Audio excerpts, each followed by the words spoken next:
जी मेरे भाई अस्सलाम वालेकुम। आज हमारा लेक्चर है जी लेक्चर नंबर 9 सर। अच्छा, आज हम अपना नया स्टैंडर्ड स्टार्ट कर रहे हैं जी। IAS 16 international accounting standard 16 property plant and equipment. Property plant and equipment ऐसे ही है मेरे भाई। FA2 में पढ़ा होगा ये वाला स्टैंडर्ड आपने, लेकिन इसमें कुछ चीज़ें नई भी हैं। ठीक है जी, इसमें कुछ चीज़ें शायद नई भी हो। रिवैल्यूएशन इसके अंदर है, वो आपने नहीं पढ़ी होगी। ऐसे ही है ना सर? अच्छा जी, उसके अलावा जी और भी कुछ चीज़ें थोड़ी सी एडवांस लेवल पे इधर टेस्ट होंगी।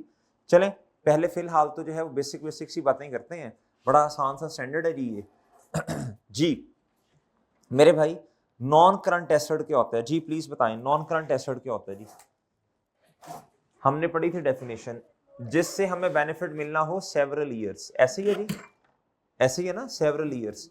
जी कहता जी economic resource from which future economic benefits expected for a period of several years, यानी मोर देन 1 ईयर। ऐसे ही है सर। अच्छा, नॉन करंट एसेट ना दो तरह के होते हैं। एक होता है मेरे भाई non current asset, non current asset. अच्छा, ये नोट्स इंशाल्लाह आपको जो है ना, ये इस स्टैंडर्ड के इंशाल्लाह आपको प्रोवाइड कर दिए जाएंगे। ठीक है जी, इंशाल्लाह जी। ये असल में चैप्टर नंबर 9 है जी, स्टडी हब का। जो आपके ACCA में जो स्टडी हब है, उसका चैप्टर नंबर क्या है मेरे भाई? 9। ये उसका पार्ट 1 दिया है मैंने अभी जी। पार्ट 2 इंशाल्लाह भी आ जाएगा। ठीक है जी, वो मैंने अभी ये आप तैयार किया जी। नॉन करंट एसेट जी, वो भी इंशाल्लाह आपके लिए तैयार कर देंगे जी। नॉन करंट एसेट जी मेरे भाई दो तरह के, एक है जी टेंजिबल और दूसरे क्या है जी इनटेंजिबल। इनटेंजिबल इनटेंजिबल क्या है और टेंजिबल? टेंजिबल क्या है जी? जिनकी फिजिकल एग्जिस्टेंस हैविंग बोले बेनिफिट। तो बच्चों देखो, नॉन करंट एसेट कहती है उसे जिससे बेनिफिट एक साल से ज्यादा के अरसे में मिलना हो, सेवरल ईयर्स पर उसका बेनिफिट फैला हो। अब उसके आगे दो टाइप्स हैं, एक है टेंजिबल हैविंग बोले शाबाश फिजिकल एग्जिस्टेंस। ठीक है सर। इन पर जो स्टैंडर्ड अप्लाई होता है वो है जी IAS 16। और ये है इंटेंजिबल, ये भी हमारे FA के सिलेबस का पार्ट है ये। ठीक है जी, ये भी हमने पढ़ना है इंशाल्लाह। इससे नेक्स्ट मैं यही स्टार्ट कराऊंगा जी। ये है जी IAS 38। है तो नॉन करंट एसेट, लेकिन मेरे चांद हैविंग बोले नो फिजिकल एग्जिस्टेंस। ले सर, इनकी मेरे चांद कोई फिजिकल एग्जिस्टेंस नहीं है। नोट करो, नोट करो, नोट करो तथा नोट करो, शाबाश, नोट करो चीजों को, नोट करो जी। इनकी मेरे चांद कोई फिजिकल एग्जिस्टेंस नहीं है। इनकी फिजिकल एग्जिस्टेंस है। आप में से कोई बच्चे को 3-4 एग्जांपल दे दे मुझे। लोन, इन्ना लिल्लाहि व इन्ना इलैहि राजिऊन। अस्तगफिरुल्लाह, अस्तगफिरुल्लाह। लैंड, बिल्डिंग मेरे भाई, AC, प्रोजेक्टर, फर्नीचर, इक्विपमेंट, गाड़ी, व्हीकल जी। ये पढ़ा है आपने इंटेंजिबल? इसकी कोई एग्जांपल आपके माइंड में हो? मैंने इस दिन बताई भी थी, सॉफ्टवेयर हो गया, well done, goodwill. Goodwill, goodwill क्या होती है? इज्जत। अच्छा, आप इसे जी ट्रेडमार्क भी मैं बताता हूँ। गुडविल असल में क्या होती है? गुडविल, गुडविल असल में ही होती है बच्चों। फॉर एग्जाम्पल, आप मेरी बात सुनिएगा जरा। जो नाम नहीं होता, नाम, इन्होंने किसी हद तक बात ठीक की है। जो नाम नहीं होता, नाम, जो बिजनेस ने लोगों के दिलों में अपनी अपना जो एक क्या उसका नाम है जी, एलिमेंट, सिंपैथी एलिमेंट बिठाया होता है। उन्होंने कुछ अच्छा काम किया होगा ना सर। देखें, एक बिजनेस है जी, बिजनेस A, उनके एसेट्स की वैल्यू है ₹100। कितनी? लेकिन लोग उसको उस 100 का 150 देने को तैयार है। क्यों? ये जो 50 ऊपर है ना, ये क्या है? वो जो लोगों के दिलों में वो जो रिस्पेक्ट एलिमेंट है ना मेरे भाई, वो जो उन्होंने नाम कमाया, वो जो क्वालिटी दी है उन्होंने पिछले 8, 10, 12 सालों में, वो सर वो जो 50 रुपीज उस चीज के हैं। और सही मेरी बात समझे सर जी? तो सर जी ये गुडविल। अच्छा, गुडविल एक होती है इंटरनल, एक होती है एक्सटर्नल। दो गुडविल्स होती हैं, अभी मैंने लिखा भी हुआ इधर। जो एक होती है इंटरनल, अब जितना फैजान कह जी मेरी बड़ी इज्जत है, मेरा बड़ा नाम, मेरी बड़ी इज्जत है, ये कोई गुडविल नहीं है। इसे स्टैंडर्ड कहता है ये गुडविल, इसको हम किताबों में रिकॉर्ड करने की इजाजत नहीं देते। एक होता है एक्सटर्नल गुडविल कि बाहर से तलहा के यार फिजान वाकई यार तुम्हारा एक लेवल है तो तुम्हारी वाकई गुडविल है, ये है एक्सटर्नल गुडविल। क्या मेरे भाई, ठीक है, ये बातें सारी मैं समझाता हूँ। इधर इधर आ, इधर आ। कहता जी नॉन करंट एसेट्स में बी इंटेंजिबल और टेंजिबल। इंटेंजिबल क्या, that do not have physical existence such as patent, rights, license. ये क्या होता है, ट्रेडमार्क, पेटेंट, राइट्स, ये क्या होते हैं। आपने किसी भी ब्रांड का लोगो लोगो आपने देखा होगा भाईजान, देखें ये क्या है, बोलो उनकी पहचान है। क्या है सर, ये उनका नॉन करंट एसेट है। क्या है बच्चों, इस नाम, ये नाम ऐसा नहीं होगा कि दो दिन, 2 हफ्ते या 2 महीने फायदा देगा भाई, ये लॉन्ग टर्म में बेनिफिट देगा किसी भी बिजनेस को। सर उसके बाद लाइसेंस क्या होता है, गवर्नमेंट आपको कह दे आप फलां चीज को 5 साल यूज कर सकते हैं, ये गवर्नमेंट की तरफ से आपको परमिशन दी गई है। क्या दी गई है, और ये राइट सिर्फ आपके पास है। क्या मेरी बात समझे सर, ये नॉन करंट एसेट होगा। सर सॉफ्टवेयर क्या होता है, अब ये सिस्टम है, अब ये सिस्टम है मेरे भाई, क्या उसका नाम है, इसके अंदर पता नहीं कितने सॉफ्टवेयर हैं। अब जिस तरह आप जो है वो टेस्ट देते हैं एलएमएस पे, हमारा जो एलएमएस है भाई वो हमारा सॉफ्टवेयर है ना, सही है सर। वो क्रिस्टन का क्या है बोलो, नॉन करंट एसेट है, नॉन करंट एसेट है।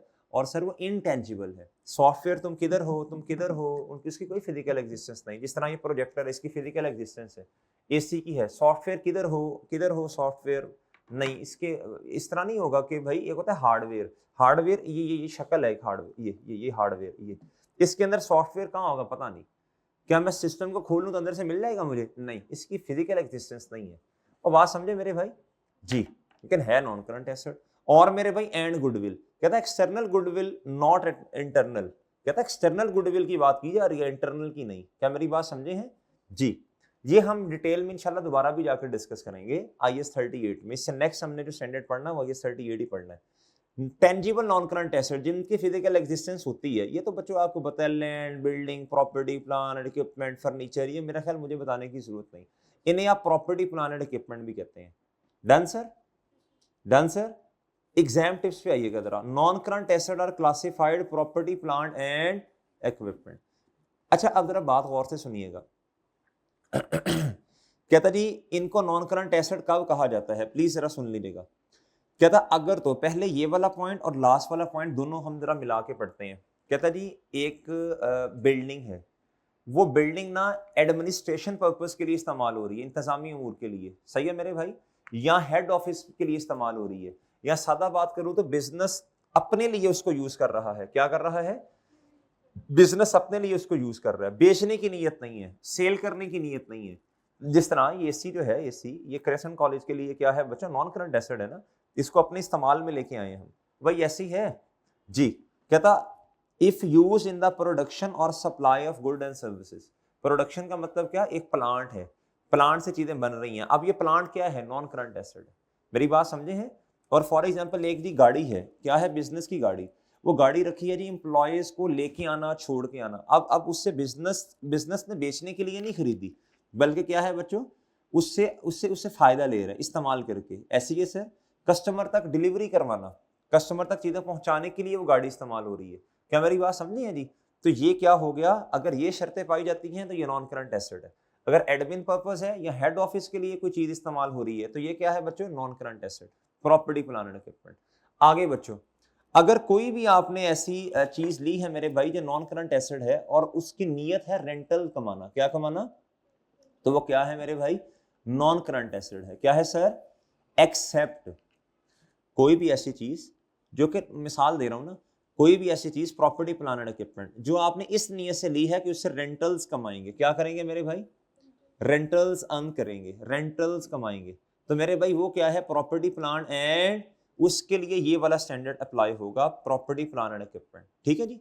एक एक्सेप्शन है, क्या, अगर आपने कोई भी चीज जो नॉन करंट एसेट वाली है, नॉर्मली आपने इस नीयत से ली कि इससे रेंटल्स कमाएंगे, तो मेरे भाई कौन सा स्टैंडर्ड अप्लाई होगा, बोले, बोलो ना, property, plant and equipment, IS 16। Except अगर आपने प्रॉपर्टी में कितनी चीजें आती हैं बच्चों, प्रॉपर्टी में कितनी चीजें आती हैं, बोलो ना, प्रॉपर्टी में कितनी चीजें आती हैं, 2, लैंड एंड बिल्डिंग बोला करो ना, मुझे पता चले आपको समझ आ रही कि नहीं। प्रॉपर्टी में कितनी चीजें आती हैं? दो, लैंड एंड बिल्डिंग। अगर लैंड एंड बिल्डिंग आपने इस नीयत से परचेज की कि रेंटल्स कमाएंगे, तो कहता है ये प्रॉपर्टी प्लान एंड इक्विपमेंट नहीं है, बल्कि ये क्या है? Investment property. इसके लिए मेरे चांस स्टैंडर्ड होगा IAS 40। IAS 40 ये खैर हमारे सिलेबस में नहीं है। क्या मेरी बात समझे सर? क्या मेरी बात समझे हैं? अब दोबारा सुने। अगर हमने कोई भी नॉन करंट एसेट इस नीयत से लिया कि उससे रेंटल्स अर्न करेंगे, यानी रेंट पे देंगे, रेंट पे दे देंगे, रेंटल इनकम आएगी, तो सर वो क्या है? Property plant and equipment. Exception एक है, बताएं क्या एक्सेप्शन है बच्चों? Property, land and building. अगर लैंड एंड बिल्डिंग को हमने इस पर्पस के लिए लिया कि कल को रेंटल कमाएंगे, तो रेंटल्स अर्न करेंगे, तो ये क्या है बच्चों? IAS 16 नहीं, बल्कि इसके ऊपर कौन सा स्टैंडर्ड अप्लाई होगा? IAS 40, investment property. डन मेरे भाई, डन। आप इसको एक नजर देख लें, कि क्वेश्चन है तो पूछ लें।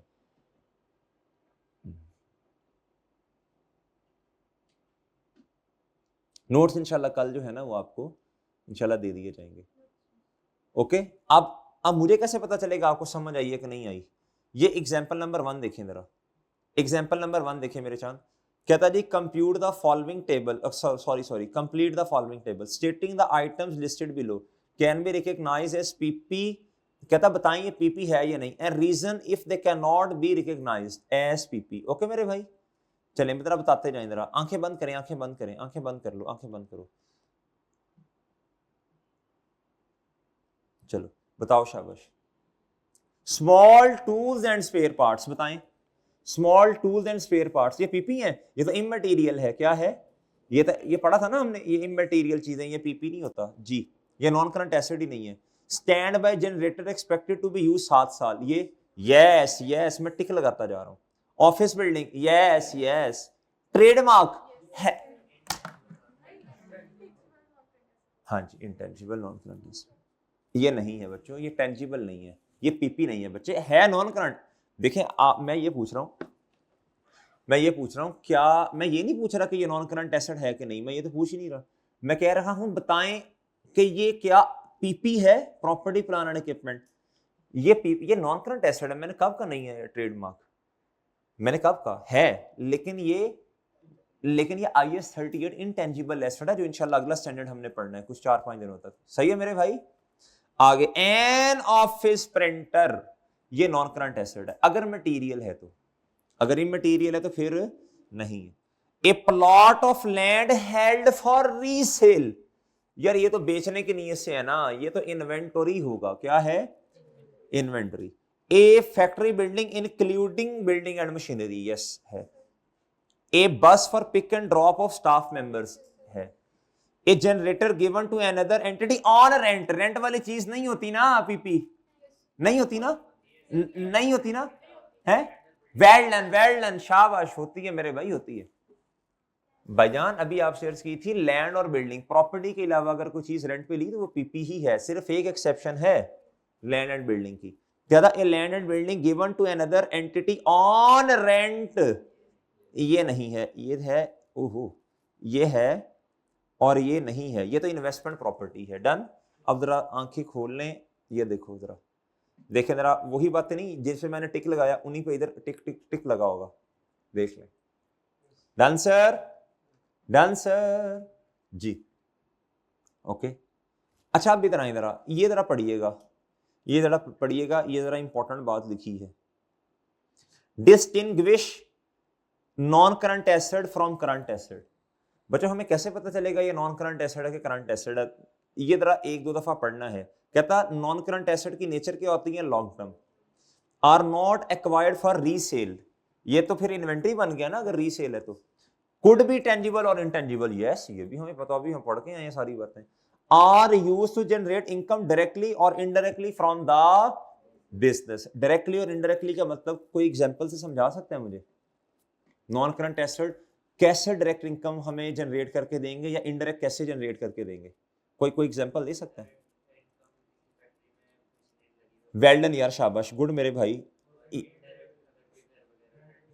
नहीं, उल्टा बोल गए। एग्जाम्पल ठीक है, उल्टा बोल गए। अगर कोई प्लांट एंड मशीनरी है हमारे बिजनेस में जिससे चीजें प्रोड्यूस हो रही हैं, अब वो डायरेक्ट इनकम तो नहीं कमाई जा रही उस मशीन से, लेकिन जब चीजें बेचूंगा तो इनकम कमाई जाएगी ना। ये मशीन नहीं होगी तो मैं इनकम नहीं कमा सकता। ये इनडायरेक्ट की एग्जांपल है। डायरेक्ट की एग्जांपल क्या है? हमारे पास एक गाड़ी है, हमने रेंट पे दी हुई है। क्या मेरी बात समझ रहे हैं? बात समझ रहे हैं बच्चों? और समझ रहे हो जी? तो ये वाली निशानी होगी। Are not normally liquid asset. Liquid asset का मतलब पता क्या होता है? जो जो जिसने बच्चों इमीडिएटली या जल्दी कन्वर्ट होना हो किसमें? कैश में। कैश तो लिक्विड एसिड है। लिक्विड एसिड का मतलब होता है मतलब कि जिसने फॉरेन कैश में कन्वर्ट होना है। बैंक बैलेंस लिक्विड एसिड है। सही है मेरे भाई? और बात समझे हैं बच्चों? इसी तरह शॉर्ट टर्म क्या उसका नाम है, जो इन्वेस्टमेंट्स हैं, ये भी क्या है जी? लिक्विड एसिड है। ठीक है मेरे भाई? कहता जी not easily and quickly converted into cash without a significant loss in value. कहता इन्होंने जल्दी कैश के अंदर कन्वर्ट नहीं होना, टाइम लगेगा ना, टाइम लगेगा। अब बिल्डिंग है बच्चों, हैवी किस्म की प्लांट है, मशीनरी है, इन्होंने ऐसे एक मिनट में थोड़ी कि दो चार इस तरह तो भी पूरी एफर्ट करनी पड़ेगी। पहले इसकी वैल्यूएशन होगी। क्या होगी सर? पहले आपको उसकी वैल्यू लगवानी पड़ेगी मार्केट से, फिर प्रॉपर रिपोर्ट्स बनेगी, फिर आपको बायर ढूंढना पड़ेगा। और सही ऐसे ही है मेरे भाई जी। कहता if an entity's core activity is selling non current asset. अब प्लीज मेरी बात गौर से सुनिएगा, पेपर में क्वेश्चन आ गया 2 नंबर का। इंशाल्लाह मेरी एक बात गौर से सुने। अगर अल्लाह ने चाहा तो जो आपको ये चीज़ें प्रोवाइड की जा रही हैं, मैं कोशिश करूंगा मैं खुद पढ़ाऊंगा आपको एक एक लाइन। जो चीज़ें मेरे चांद आपको प्रोवाइड की जा रही है ना, अगर आप मेरे साथ मिलके पढ़ लेंगे क्लास में और घर में जाके आधा पौना घंटा पढ़ लें बस, इंशाल्लाह हमारे बड़े अच्छे मार्क्स आ जाएंगे। कोई ज़्यादा एफर्ट नहीं इंशाल्लाह हमें करनी पड़ेगी। क्या मेरी बात से सहमत है? मैं कोशिश करूंगा कि सादा सादा बातें आसान अल्फाजों में समझाने की कोशिश करूँ। ठीक है जी? अच्छा, कहता जी if an entity core activity. Entity की कोर एक्टिविटी क्या है सुनिएगा जरा मेरे भाई। बिल्डिंग वैसे क्या होती है? नॉन करंट एसेट ना। अगर किसी का काम ही बिल्डिंग्स को बेचना है तो फिर क्या ये नॉन करंट एसेट है? फिर तो रीसेल हो गया, फिर तो इन्वेंटरी बन गया। ये लिखा है, कहता है if an entity core activity is selling non current asset, machine, buildings, furniture, then these asset should be classified as inventory rather than. ये देखें, if these are used in head office, admin office, in factory. Factory किसे कहते हैं? Head office तो कहते हैं ना, head office वो होता है जिसमें आपके मुख्तलिफ डिपार्टमेंट्स बैठे होते हैं। सही है जी? कस्टमर कंप्लेंट वाला डिपार्टमेंट, एचआर आपका हो गया, सही है, अकाउंट्स डिपार्टमेंट हो गया, सही है जी। और एडमिनिस्ट्रेशन वाला क्या था? जिधर इंतजामी उमूर को देखा जाता है, डिसीजन। सही है मेरे भाई? गुड, शाबाश। फैक्ट्री वो उसे कहते हैं जिधर मैन्युफैक्चरिंग हो रही होती है। मैं ये समझा रहा था आपको एडमिन ऑफिस क्या होता है। एडमिन ऑफिस होता है बच्चों, ये डिसीजन मेकिंग इधर हेड ऑफिस में हो रही होती है, सही है, बाकी डिपार्टमेंट्स भी इधर होते हैं। एडमिन ऑफिस क्या होता है? जिधर इंतजामी अमूर को चलाया जाता है, जिधर आपका स्टाफ वगैरह, क्या उसका नाम है जी, इस तरह। कहता है जी इन और बच्चों फैक्ट्री क्या कौन सी जगह होती है बच्चों? जी मेरे भाई, फैक्ट्री जिधर चीजों को मैन्युफैक्चर जिस जगह पे किया जा रहा है। कहता then it should be classified as non current asset. Done मेरे भाई? नॉन करंट एसेट का मतलब IAS। इधर इधर किस स्टैंडर्ड की बात हो रही है? इधर नॉन करंट एसेट आ गया ना इस चैप्टर में, तो आपने किस नॉन करंट एसेट की जम्पशन लेनी है? IAS 16 की। डन मेरे भाई? Done sir? अच्छा जी। अब मेरे मासूम दोस्तों, अब जरा मेरी बात ना गौर से सुनिएगा प्लीज। सर जी एक्सपेंस दो तरह के होते हैं। कितनी किस्म के सर? एक होता है मेरे चांद रेवेन्यू एक्सपेंस। क्या होता है सर जी? और एक होता है मेरे चांद कैपिटल एक्सपेंड, जिसे आप कैपिटल एक्सपेंडिचर भी कहते हैं, कैपिटल एक्सपेंडिचर। और एक होता है बच्चों रेवेन्यू एक्सपेंस। अब इन दोनों में फर्क क्या होता है? इन दोनों में फर्क क्या होता है पहले सुन लें। ये रिलेट करता है डे टू डे ऑपरेशन से। किससे मेरे भाई? डे टू डे ऑपरेशंस का मतलब क्या है? जो आपके ऑपरेशंस हो रहे हैं ना बिजनेस में, आपने सैलरीज लोगों को पे करनी, आपने रेंट पे करना, आपने इंश्योरेंस पे करनी, मार्केटिंग, एडवर्टीजमेंट, कैरिज आउट, ये सारे ये वाले खर्चे होते हैं। ये ऑन गोइंग होते हैं। क्या होते हैं बच्चों? ऑन गोइंग होते हैं। क्या होते हैं बच्चों? कॉन्टिन्यूस नेचर के होते हैं। बच्चों ये जो कैपिटल एक्सपेंस होता है ना, ये ऑन गोइंग नेचर का नहीं होता, ये होता है वन ऑफ। क्या होता है बच्चों? वन ऑफ का मतलब होता है कभी कभार। क्या मेरे चांद? कभी कभार। इसका मतलब क्या होता है? कभी कभार। सही है बच्चों? अच्छा, और मेरे भाई और सुनिएगा, ये नॉट रिलेट नहीं करते डे टू डे ऑपरेशन से। क्या मेरी बात समझे हैं? ये डे टू डे ऑपरेशन से रिलेट नहीं करते। आपने बिल्डिंग वन ऑफ, आपने बिल्डिंग रोजाना खरीदनी है जी या कभी कभार खरीद ली तो बस ठीक है भाई। नॉन करंट एसेट तो उसी को कहते हैं ना। लैंड रोजाना थोड़ी खरीदेंगे, प्लांट एंड मशीनरी रोजाना थोड़ी खरीदेंगे, गाड़ी रोजाना थोड़ी खरीदेंगे। क्या मेरी बात समझ आ रही है सर आपको? ये दोनों में फर्क है। दोनों में क्या है चांद? फर्क है। और एक निशानी में आपको और बता दूं, इंप्रूवमेंट। इंप्रूवमेंट इंप्रूवमेंट क्या होती है? अब बात सुनना जरा, बात इंप्रूवमेंट का लफ्ज सुना कभी आपने? इंप्रूवमेंट आप जरा जी जी बेहतरी। आप सुनिएगा, शुरू में बात सुनना। इनिशियली जरा गौर से बात सुनना, हम कोई एक्सपेंस करते हैं, हमने बिल्डिंग ले ली, बताओ ये कौन सा खर्चा होगा? Capital expense. हमने लैंड ले लिया, कैपिटल एक्सपेंस। बिल्डिंग ले ली, कैपिटल। गाड़ी ले ली, कैपिटल एक्सपेंस। भाई एक होता है सब, एक होता है इनिशियल एक्सपेंडिचर। इनिशियल एक्सपेंडिचर का तो आपको पता चल गया। एक होता है जब हम चीज ले लेते हैं बाद में उस पर खर्चा होता है, जिस तरह बिल्डिंग ले ली, लैंड ले ली, गाड़ी ले ली। इसके बाद भी जब आपने चीज ले ली है, सब्सिक्वेंट बाद में कोई खर्चा होना है इस पे। अब सवाल ये पैदा होता है बाद में होने वाला खर्चा, जिसे आप कहते हैं सब्सिक्वेंट एक्सपेंडिचर। ये नाम सुना आपने कभी सब्सिक्वेंट एक्सपेंडिचर का? अब ये सब्सिक्वेंट एक्सपेंडिचर है, क्या ये रेवेन्यू एक्सपेंस होगा या कैपिटल एक्सपेंस? अब ये क्वेश्चन अराइज होता है, क्या होता है मेरे चांद? अब मैं डिस्कस करने लगा हूं सब्सिक्वेंट एक्सपेंडिचर। सब आपने प्लांट मशीनरी लैंड बिल्डिंग ले ली है, पहले तो खर्चा जो होना था इनिशियली हो गया है, अब सब्सिक्वेंटली का इस पे कोई खर्चा होगा मेरे भाई? नहीं होगा।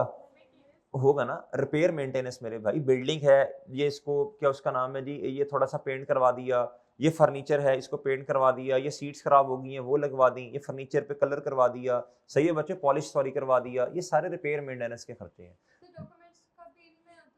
जी जी मैं बताता हूँ, पूरी करने के बाद मैं बताता हूँ फिर जी। फिर कोई क्वेश्चन हुआ तो पूछ लीजिएगा। अच्छा अब सुने जरा गौर से बच्चों। उसके बाद ये तो रेवेन्यू नेचर के खर्चे हो गए। कुछ होते हैं कैपिटल एक्सपेंस सब्सिक्वेंटली।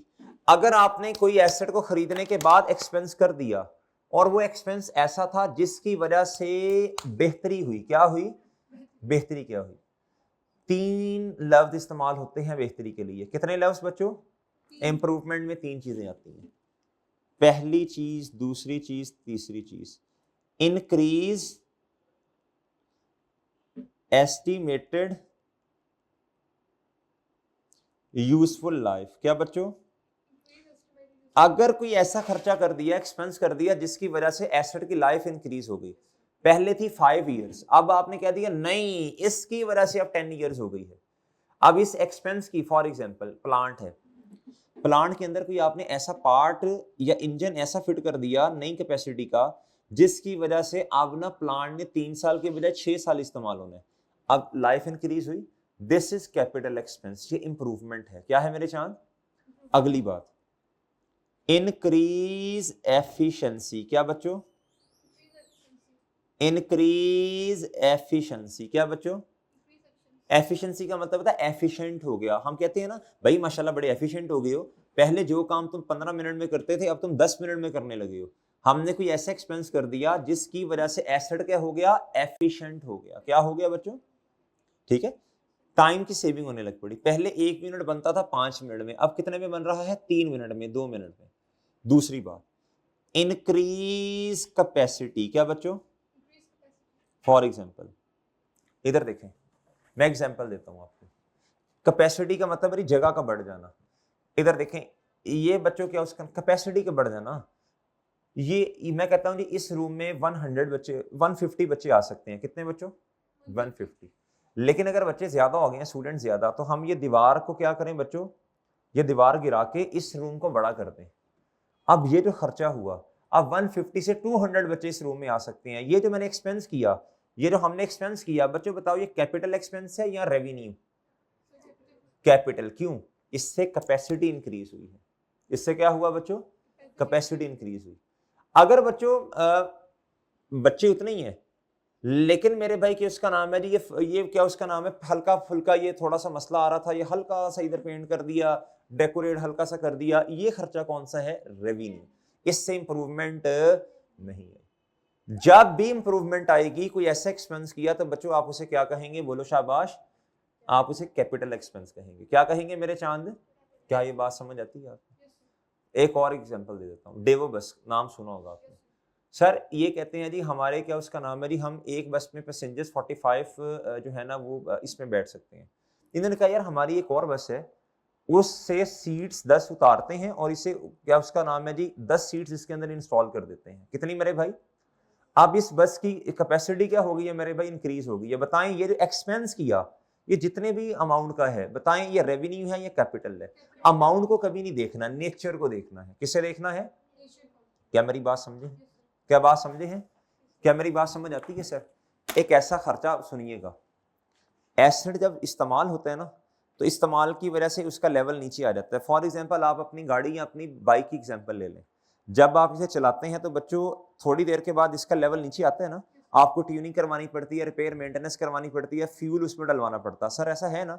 अब जो लेवल नीचे आया, अगर तो एसेट अपने उस लेवल तक वापस आ गया जो उसका था, ये खर्चा क्या है? Revenue expense. अगर अपने लेवल से ऊपर चला गया, अगर इधर लेवल था, आपने कोई ऐसा एक्सपेंस किया कि उसका लेवल ऊपर चला गया, मजीद बेहतरी, मैं देखो ये लेवल है ना, इधर तक तो रहना चाहिए, वरना तो वो चलेगा ही नहीं ना। अगर आप ट्यूनिंग 2 साल नहीं करवाओगे, वो तो चलना बंद हो जाएगा ना। ये लेवल है, इधर तक आया रेवेन्यू एक्सपेंस, इस लेवल से ऊपर चला गया, बेहतरी आ गई है, अब क्या होगा मेरे चांद? ये capital expense. Okay sir? Okay sir? Okay sir?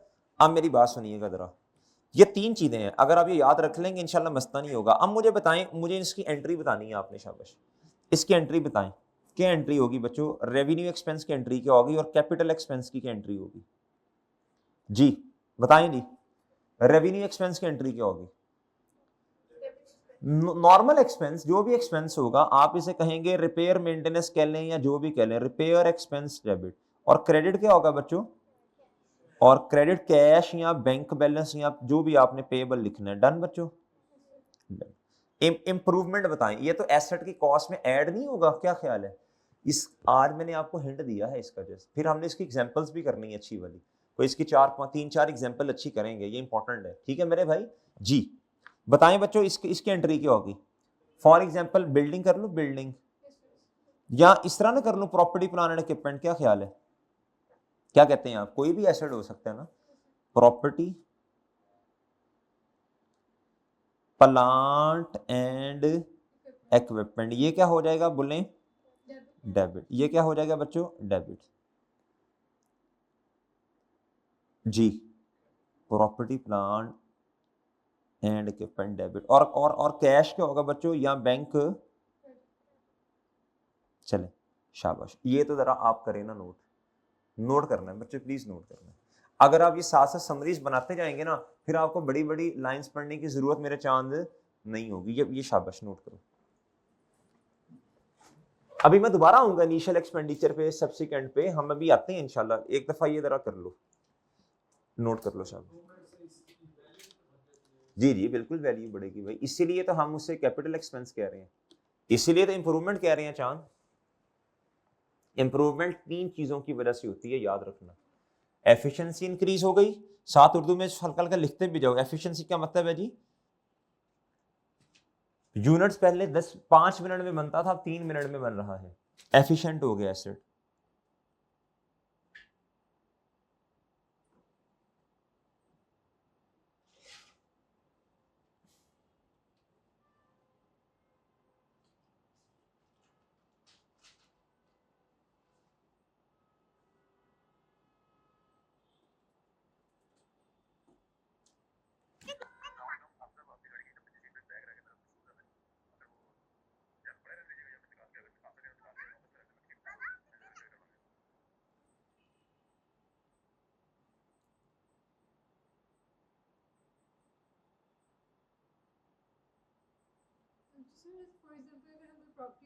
जी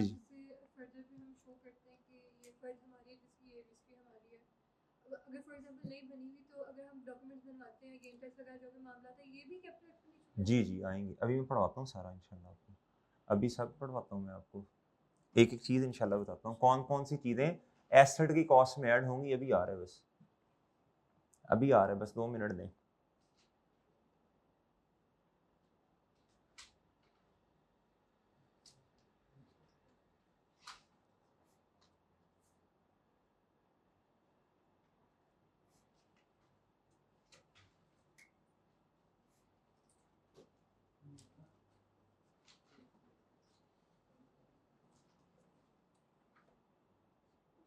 जी मोहतरम, मोहतरम बताएं, कर लिया नोट? अच्छा, अब इधर जरा बात सुनिएगा। असल में समझाना आपको ये था, कुछ चीजें कुछ कुछ एक्सपेंस ऐसे हैं मेरे भाई, रेवेन्यू एंड कैपिटल, जो इनिशियली हमने डिसाइड करने होते हैं कि जी हमने खर्चा कर लिया, हमने डिसाइड करना है इनिशियली ये रेवेन्यू एक्सपेंस है या कैपिटल। फिर दूसरे नंबर पे हमने देखना होता है कि सब्सिक्वेंटली अगर कोई एक्सपेंस हुआ, हमने डिसाइड करना है जो सब्सिक्वेंट एक्सपेंडिचर है ये रेवेन्यू है या कैपिटल। क्या मेरी बात समझ पाए? क्या समझ पाए? ये दोनों बातें क्लियर हो गई हैं बच्चों? ये तो बहुत आसान है। इनिशियली हमने लैंड ले लिया, बिल्डिंग ले ली, बच्चे कहते हैं सर ये कैपिटल एक्सपेंस है। रिपेयर मेंटेनेंस कर ली, बच्चे कहते हैं सर रेवेन्यू एक्सपेंस है। असल मसला होता है सब्सिक्वेंट एक्सपेंडिचर का। किसका बच्चों? सब्सिक्वेंट का मतलब एसेट ले लिया आपने, कैपिटल एक्सपेंस बना लिया, अब इसके बाद कोई क्या होना है? खर्चा होना है, एक्सपेंस होना है। इससे इससे हमें क्या करना पड़ेगा? बोलो शाबाश। देखना पड़ेगा कि सब्सिक्वेंट एक्सपेंडिचर जो है ये रेवेन्यू एक्सपेंस है या फिर ये समझाया मैंने आपको। अब आ जाए बच्चों वापस, अगर आपने नोट कर लिया तो ये देखें इधर जरा, कहता है there the difference between capital and revenue expense. Capital expense क्या होता है? एक्सपेंडिचर मेड टू एक्वायर, आपने कोई एसेट नया ले लिया इनिशियली। क्या बच्चों? इनिशियली। अच्छा, इंप्रूवमेंट कैसे आती है? सब्सिक्वेंटली आती है ना इंप्रूवमेंट। तो एक एसेट ले लिया, उसमें इंप्रूवमेंट आ गई।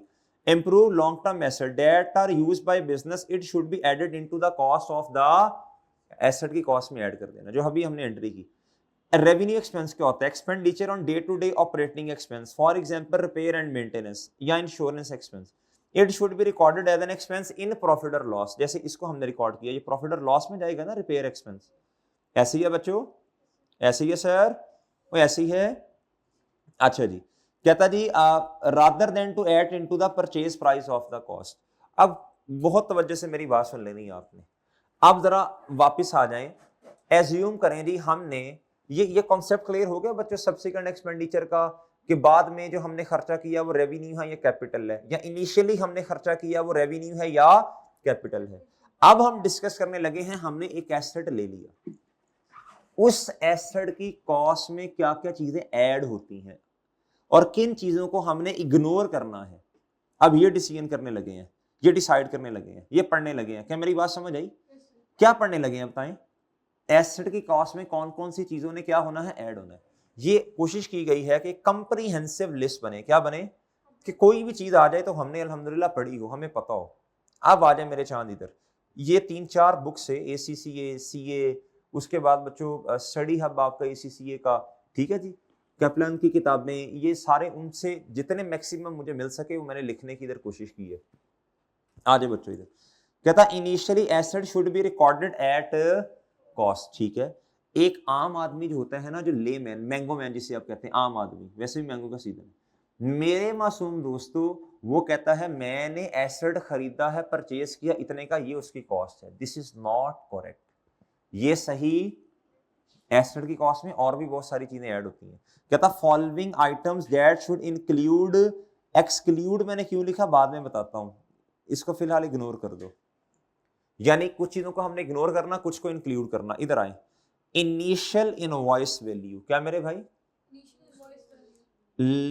इनवॉइस वैल्यू को कहते हैं, या लिस्ट प्राइस।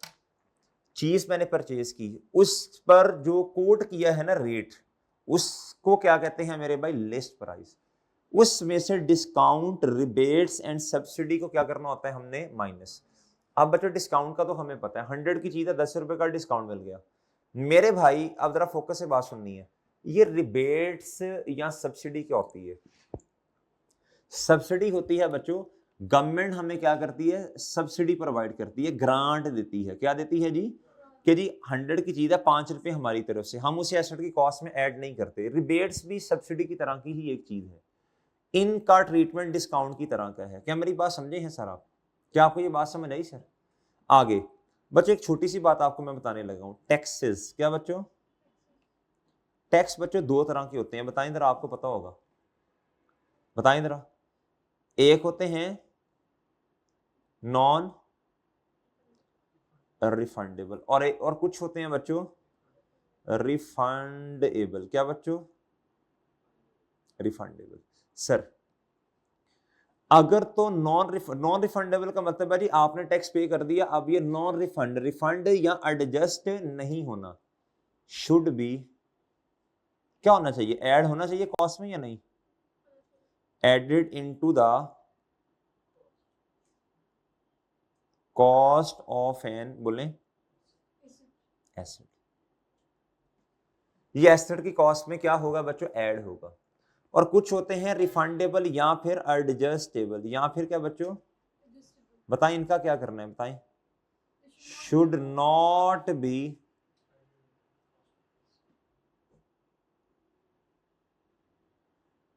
एडेड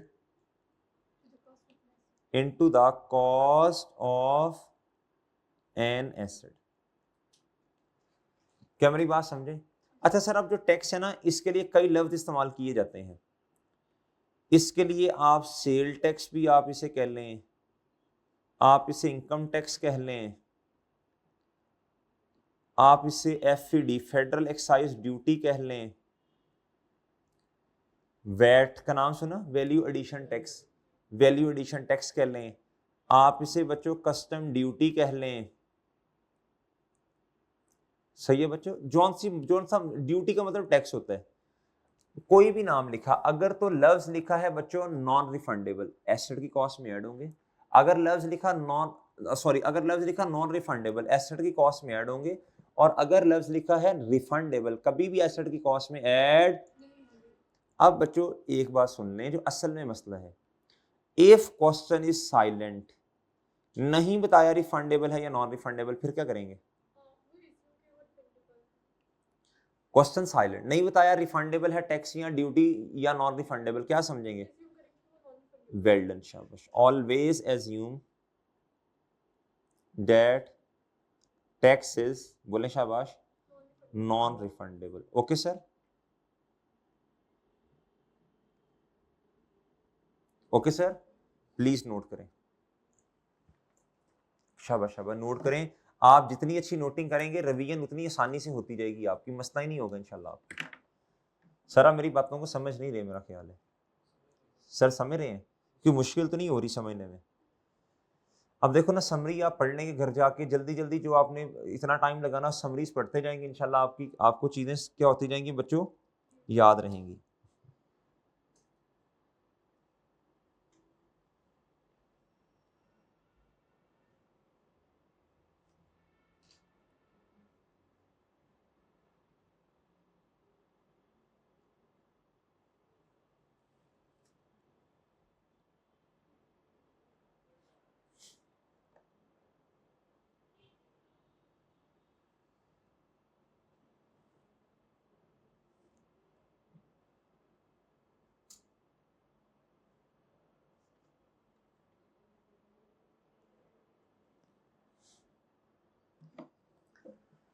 जी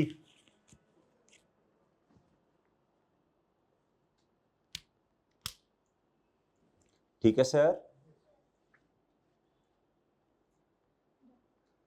ओके सर, ठीक है जी। आगे चलूं सर? सर आगे चलूं? नहीं,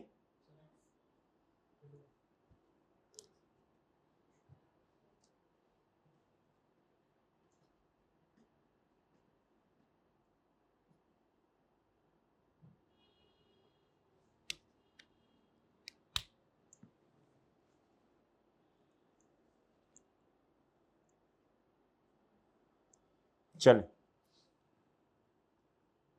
इधर आए बच्चों, ये पढ़ें जरा, ये पढ़ लें।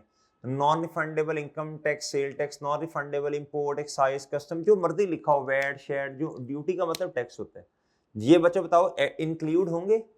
और ये पढ़ लें जरा, ये डोंट इंक्लूड में देखें, ये लिखा हुआ है रिफंडेबल होंगे तो वो कभी भी एसेट की कॉस्ट में ऐड। आगे बच्चों इंस्टॉलेशन या असेंबली कॉस्ट, ये एसी है बच्चों, इसको इंस्टॉल करने में कॉस्ट इंकर्ड की होगी।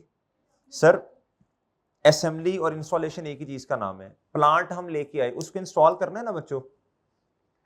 इंश्योरेंस इन ट्रांजिट, ये लफ्ज जरा अहम है, याद रखना। इंश्योरेंस हम एक्सपेंस को कहते हैं, किसको कहते हैं?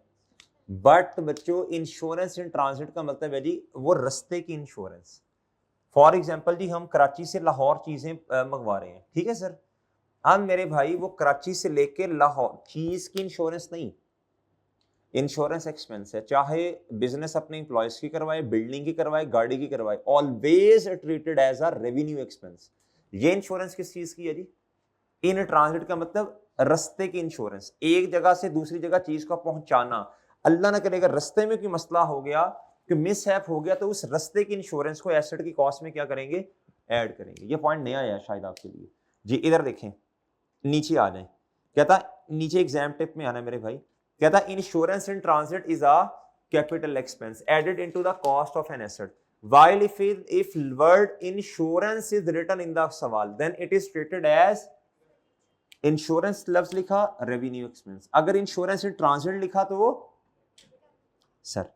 आगे आ जाए, transportation charges, freight, carriage, delivery charges, ये सारे एक ही चीज के नाम है, सही है मेरे भाई, एसेट की कॉस्ट में ऐड होना है। कहता लोडिंग, अनलोडिंग, हैंडलिंग चार्जेस, चीज को फॉर एग्जांपल आपने 100 एसी मंगवाई है जी कराची से लाहौर, उसको लोड करना, अनलोड करना, ये एसेट की कॉस्ट में ये क्या होगा मेरे भाई? ऐड होगा। सर आपने ना बिल्डिंग की कंस्ट्रक्शन करनी है, वो जो लोग बिल्डिंग पर काम कर रहे हैं, वो जो वो एसेट की कॉस्ट में ऐड करेंगे ना, लेबर कॉस्ट जो है। आपने देखना मेरी बिल्डिंग की कॉस्ट कितनी है, वो जो मटेरियल है बिल्डिंग के लिए यूज हो रहा, वो जो वेजिस, वेजिस का मतलब मुआवजा, वो जो पे कर रहे हैं लोगों को, वो एसेट की कॉस्ट में ऐड होगा मेरे चांद के? नहीं होगा, बिल्कुल होगा।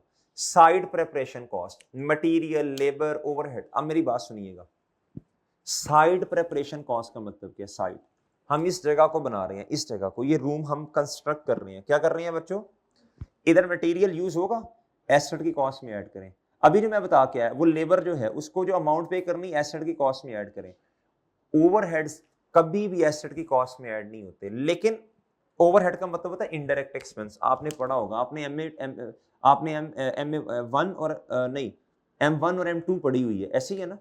है MA1 और MA2 पढ़ी हुई है, आपने पढ़ी है ना? उसके अंदर आपने ये बहुत डिटेल में बातें पढ़ी होंगी। ओवरहेड्स क्या होते हैं? ये इनडायरेक्ट एक्सपेंस होते हैं। क्या होते हैं बच्चों?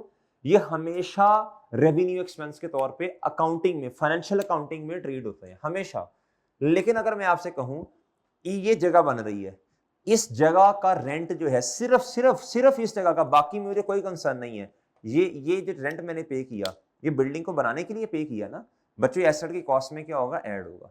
इस जगह का सिर्फ जिधर ये चीज बन रही है उसका जो इलेक्ट्रिसिटी का, यूटिलिटीज का बिल होगा, वो एसेट की कॉस्ट में क्या हो जाएगा? ऐड हो जाएगा। बाकी अगर सिर्फ लफ्ज लिखा है ना जनरल ओवरहेड्स, ओवरहेड्स हम कभी भी एसेट की कॉस्ट में ऐड नहीं करेंगे। अगर लफ्ज लिखा है साइट ओवरहेड्स, बताएं साइट का मतलब उस जगह जिधर कंस्ट्रक्शन हो रही है, वो बच्चों इधर हाईलाइट कर लो ना, हाईलाइट करो साइट, इधर लिख लो साइट ओवरहेड्स। वैसे लफ्ज साइट लिखा हुआ है, फिर एक दफा लिख लो साइट ओवरहेड्स। क्या मेरे भाई? साइट ओवरहेड, ये एसेट की कॉस्ट में क्या होंगे? ऐड होंगे। इधर देखें, इधर देखें, ये लिखा है जनरल ओवरहेड्स, या सिर्फ ओवरहेड्स, ये कभी भी एसेट की कॉस्ट में ऐड नहीं होगी। भाई बात समझ आ रही? घर जाके एक दफा रिवाइज करना पड़ेगा यार, वरना चीजें मिक्स होंगी। Cost of testing whether the asset is functioning properly. जी ये फिलान साहब कहते हैं जी मैंने ना आइसक्रीम जो है ना अपना बिजनेस शुरू करना आइसक्रीम का। भाई जिस प्लांट से आइसक्रीम बनानी है, वो इन्होंने फार्मूला, इनसे गलती से कोई और क्या उसका नाम है, फार्मूला से इंसर्ट नहीं हुआ। वो भाई मीठी की बजाय दुनिया ने आज तक मीठी आइसक्रीम खाई है, इन्होंने कोई नमकीन आइसक्रीम बनाना शुरू कर दी। और उन्होंने क्या उसका नाम है जी, ऑफर कर दी जी, आज पहला दिन है, एडवर्टीजमेंट की ना मार्केटिंग, आज पहला दिन है, फ्री फ्री फ्री। और सर लोग इकट्ठे हो गए, अब सब लोग इकट्ठे हुए और नमकीन आइसक्रीम नहीं कर रही है। अब सर जी उनकी जूतियां और फैजान भाई का सर है। तो सर बड़ी सिंपल सी बात है ना, जब आप गलत चीज लोगों को देंगे तो वो आपको अप्रिशिएट थोड़ी करेंगे लोग। इसलिए कहते हैं एसिड को पहले इस्तेमाल करने से पहले उसको क्या कर लो मेरे चांद? टेस्ट करो। अब वो जो टेस्ट रन कॉस्ट है सर, आपको किसी इंजीनियर को बुलाना पड़ेगा ना, सर देखिए जरा प्लीज देखें, ये ना हो कि एसिड चलाएं और ढस ढस होने लग पड़े। आपको उस इंजीनियर की मौजूदगी में, प्रोफेशनल की मौजूदगी में चलाना पड़ेगा, कोई फ्यूल डीजल उसमें डालना पड़ेगा मेरे भाई। और बात समझ रहे हैं सर जी? ये हमेशा एसिड को जो अब आपने रनिंग में लेके आना है उसका पहले टेस्ट करना है, उस टेस्ट पे जो कॉस्ट आती है वो एसिड की कॉस्ट में हमेशा क्या होगी चांद? ऐड होगी। सर प्रोफेशनल फी जैसे मैंने आपको भी बताया, वो इंजीनियर भाई को जो फी देनी है, या कुछ एसेट्स ऐसे होते हैं उनको ऑपरेट करने से पहले आपको ना अथॉरिटीज से क्या लेनी पड़ती है? परमिशन लेनी पड़ती है। सर उसके लिए आपको ना एक वकील भाई जो है, लॉयर जो है, लॉयर उनकी सर्विसेज एक्वायर करनी पड़ती हैं। सर उनको जो फी पे करनी पड़ेगी वो एसेट की कॉस्ट में क्या होगी सर? ऐड होगी। आपने कोई एसेट खरीदा और उसके लिए कमीशन पे किया किसी एजेंट को, वो प्रोफेशनल फी में क्या होगा सर जी, ऐड होगा। कहता जी सच है आर्किटेक्चर, आर्किटेक्चर किसे कहते हैं, आपने बिल्डिंग की कंस्ट्रक्शन करनी है, आपने कहा सर ये नक्शा बना दें जरा, किधर कौन सी चीज होनी चाहिए, उन भाई को जो नक्शा बनाने वाले भाई हैं उनको जो फी पे करनी है, ये आपने एसेट की कॉस्ट में ऐड करनी है। इंजीनियर, लॉयर, सर्वेयर, सही है भाई, सर्वेयर कहते हैं जी सर्वे करने वाला, ताकि देखे चीजें सही बन भी रही हैं या नहीं, ये प्रोफेशनल फी में आती है। डिसमेंटलिंग कॉस्ट, ये क्या होती है मेरे भाई, या जिस तरह इसे कहते हैं डी इंस्टॉलेशन कॉस्ट, क्या कहते हैं बच्चों, जिस तरह आपने चीज की इंस्टॉलेशन कॉस्ट को एसेट की कॉस्ट में ऐड किया था ना, अनइंस्टॉलेशन डी इंस्टॉलेशन को भी क्या करेंगे, एसेट की कॉस्ट में ऐड करेंगे। ये एक एस्टीमेट होता है कि जब 3 या 4 या 5 साल के बाद एसेट को बेचेंगे तो इसको बच्चों डी इंस्टॉल करने में इतना खर्चा होगा, ये एसेट की कॉस्ट में क्या हो जाएगा, ऐड होगा। सर आपने लफ्ज सुना होगा स्टैम्प ड्यूटी का, किसका, स्टैम्प ड्यूटी, आपने कभी लफ्ज सुना स्टैम्प, भाई वो एग्रीमेंट की जो फी होती है, दो पार्टीज में एग्रीमेंट हुआ जी ये एसेट आपका हुआ फलां, ये एसेट की कॉस्ट में क्या हो जाएगा, ऐड हो जाएगा। इस जी जी जी स्टैम्प पेपर डॉक्यूमेंटेशन फी जिसे आप कहते हैं, और सही है बच्चों। आगे कहते हैं अदर कॉस्ट डायरेक्टली, अगर कभी क्वेश्चन में लफ्ज लिखा अदर कोई भी कॉस्ट जो डायरेक्टली एट्रीब्यूटेबल का मतलब है जी ये एसेट आया है तो उसके बदले में ये कॉस्ट हुई है, अदरवाइज ये इंकर्ड ना होती। आगे है जी, अच्छा इसको मैं पेंडिंग कर रहा हूँ, ये भी छोड़ दें, ये जो लफ्ज लिखा है, बाकी समझ आई सर आपको सारी, सही है जी, सही है सर। अच्छा कल ही इंशाल्लाह आपको मिल जाएंगे, इंशाल्लाह मैं कोशिश करूंगा आपको मिल जाए। जी जी पूछें पूछें, क्या क्या,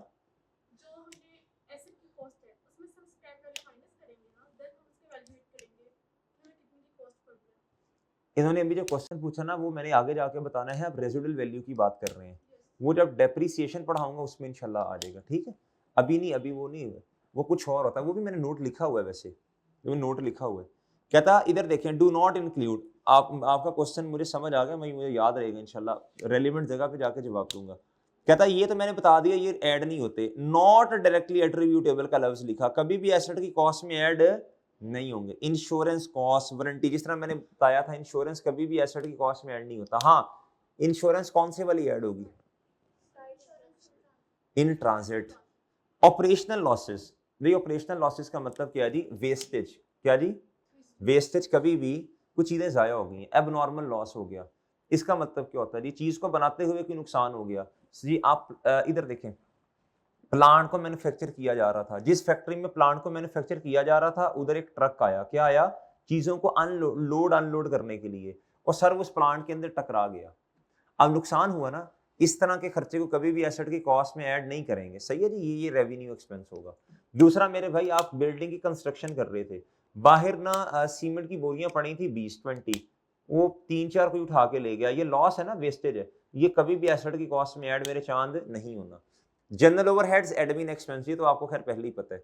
कभी कभी ऐसा होता है मेरे भाई, कभी कभी ऐसा होता है सर जी कि ना चीज नई लॉन्च करनी है, या पहले हमारे, या फिर ये दोनों को मिला के पढ़ना है, हमने नई प्रोडक्ट लॉन्च करनी है, उसके लिए एडवर्टीजमेंट करवा ली, मार्केटिंग करवा ली, ये तो मेरे भाई ये कौन सा खर्चा है, ऑपरेटिंग एक्सपेंस है, सेलिंग एक्सपेंस है, कभी भी एसेट की कॉस्ट में ऐड नहीं होगा।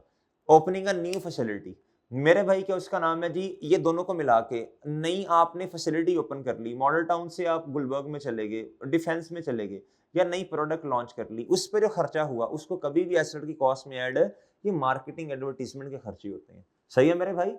जिस तरह अभी मैंने एग्जांपल दी थी, फैजान साहब ने आइसक्रीम का बिजनेस शुरू किया, इन्होंने मार्केटिंग एडवर्टीजमेंट करवाई, ये इन्होंने उस प्लांट की कॉस्ट में ऐड नहीं करना, मेरी बात समझे बच्चों जी। ट्रेनिंग कॉस्ट, मेरे भाई पहले हमारे ऑपरेशंस थे मॉडल टाउन में, किधर थे बच्चों, अब हमने कहा नहीं यार, अब हम टारगेट करते हैं जी डिफेंस की मार्केट को, किधर मेरे भाई, डिफेंस की मार्केट। अब मेरे भाई वो जो हमने स्टाफ है ना उनको ट्रेन किया कि भाई उधर अंग्रेजी में बात करनी है, क्या करना है जी जी। तो मेरे भाई उनको जो हमने ट्रेन किया ना अपने स्टाफ को, भाई क्या मेरी बात समझ आई, उस स्टाफ को ट्रेन किया ना हमने कि यार उधर आपने ऐसे बात करनी है, अगर कोई गेस्ट आता है welcome welcome sir welcome, can you please sit here, कहता ये जो अंग्रेजी टेढ़ा मुंह करके आपने बोलनी है ना, ये जो अपने स्टाफ को हमने ट्रेन किया, कहता ये कभी भी एसेट की कॉस्ट में ऐड नहीं होगा। क्यों नहीं होगा, कोई रीजन देगा। एसेट की कॉस्ट में कौन सी चीजें ऐड होती हैं जिनकी जो हमारी ऑनरशिप में होती हैं। वो जो एम्प्लॉयज जिनको आपने ट्रेन किया, क्या वो हमारी ऑनरशिप में है? नहीं ना भाई, वो ऑनरशिप में थोड़ी है। और क्या बात समझे हैं? क्या उन पे हमारा कंट्रोल है? नहीं है ना मेरे भाई। हाँ, वो हमारा इकोनॉमिक रिसोर्स होते हैं हमारे एम्प्लॉयज, लेकिन हमारे कंट्रोल या ऑनरशिप में नहीं होते। पीरियड कॉस्ट, जिस भी कॉस्ट के साथ पीरियड आ जाए ना बच्चों, टाइम मेंशन हो जाए कि जी insurance payment for a month, for quarter, for 6 month, इस तरह की बातें आ जाएं मेरे भाई, इस तरह की कॉस्ट को हमने हमेशा क्या कहना है? रेवेन्यू एक्सपेंस ट्रीट करना है। क्या करना है मेरे भाई? वे कौन है जी? भाई अंदर आ जाए अगर आना है तो, नहीं तो जी है। अच्छा भाई जान, ये है पीरियड कॉस्ट। क्या है सर? पीरियड का मतलब होता है, ये आपने पढ़ा भी होगा शायद, ये आपने पढ़ा भी होगा कॉस्ट के अंदर शायद। पीरियड कॉस्ट का मतलब होता है कोई भी ऐसी कॉस्ट जिसके साथ टाइम पीरियड मेंशन हो जाए। क्या हो जाए?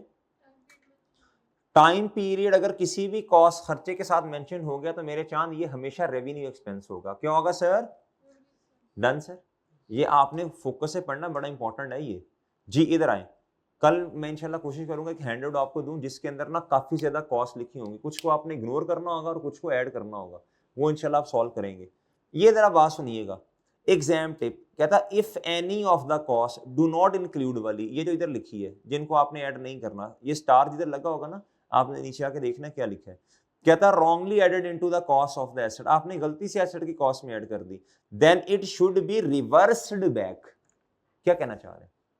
कहता आपके एसेट की कॉस्ट है जी फॉर एग्जांपल 130, आपको पता चला आपने ओवरहेड्स, सिर्फ लफ्ज लिखा था ओवरहेड्स या सिर्फ लिखा था इंश्योरेंस, वो थी 10 रुपीज की, आपने गलती से इस कॉस्ट में ऐड कर दी है। अब क्या करना पड़ेगा?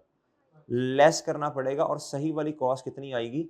120। ये जरा इस तरह कर लें, जरा इस तरह कर लें, इसके साथ लिख लें, इसके साथ लिख लें ताकि आपको ना याद रहे। कर लो ना, लिख लो ना अल्लाह के बंदो। तो ये तो नहीं ना मिलना ये वाला, ये अल्लाह के बंदो ये तो नोट करो ना, साथ साथ कल मिल जाएंगे, काम छोड़ो। कितने न खट्टू हो यार।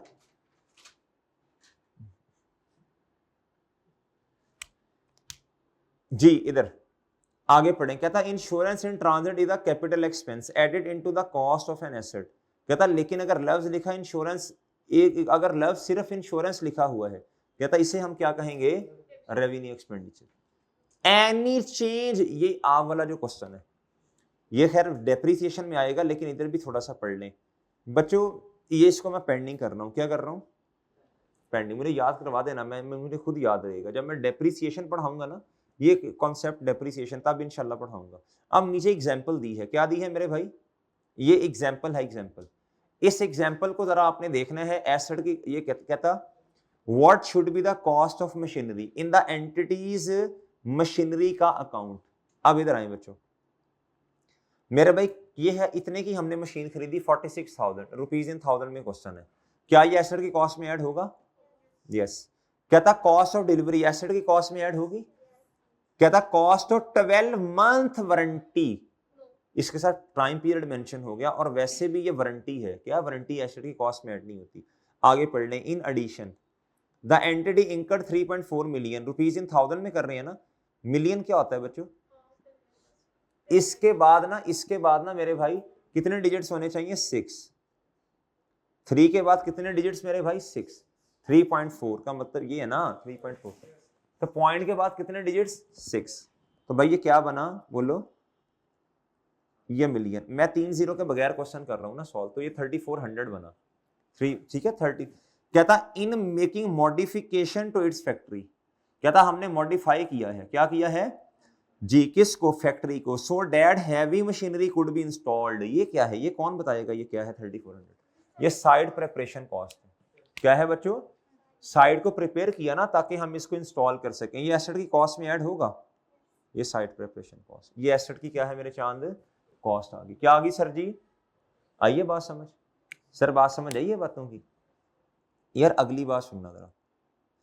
कहता सबसे अच्छा, ये बातें आपने सारी बड़ी डिटेल में पढ़ी हुई है, मुझे पता है सारा जी, वो ठीक है ना।